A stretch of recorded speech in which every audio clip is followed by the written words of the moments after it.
What are the one or two things you'd like clinicians to know about this so that they could get involved or understand So another more? great question. So if you look at independent pharmacies, they're closing by the hundreds a year, if not more. And the reason they're closing is that for those same brand medications that they won't allow to be sold through cost plus drugs, when they get reimbursed by insurance companies. So when you walk in the door for that Eliquis, since that's the most popularly prescribed drug, and it costs them $570, the insurance company is probably reimbursing them $560.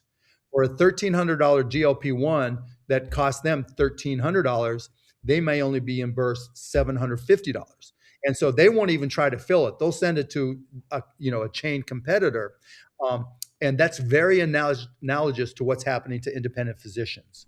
And what the Yeah. independent pharmacies did, they created associations that go out and lobby. They have smart people like Doug Huey that stand out there and say this is wrong. And so now you're starting to see a lot of legislation from states. Oklahoma is leading the way. Arkansas is leading the way. Pennsylvania is starting to do some things. Texas hopefully will do stuff in the near future that require that PBMs have to fully reimburse and pay a fill fee, a fee for the Yeah. pharmacist's time, and they can't steer patients to their own captive pharmacies. That's exact same thing that's happening with physicians. I mean, it's the exact same thing. Physicians are getting under reimbursed, they're getting late paid, they're getting clawbacks right after the fact, after they've offered the service, right? They can't compete with the captive clinics and providers that the insurance companies own, right? And they're being put out of network so that even if your best friend is a doctor in network and they know that you are the best specialist for this patient, that your best friend gets dinged and they're not allowed even to refer you to.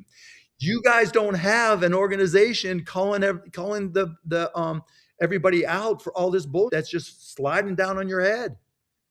That's dumb, right? Well, what I hear you is we all need to be better informed and then advocate because ultimately Yes, this and is you can't something that advocate is not. individually.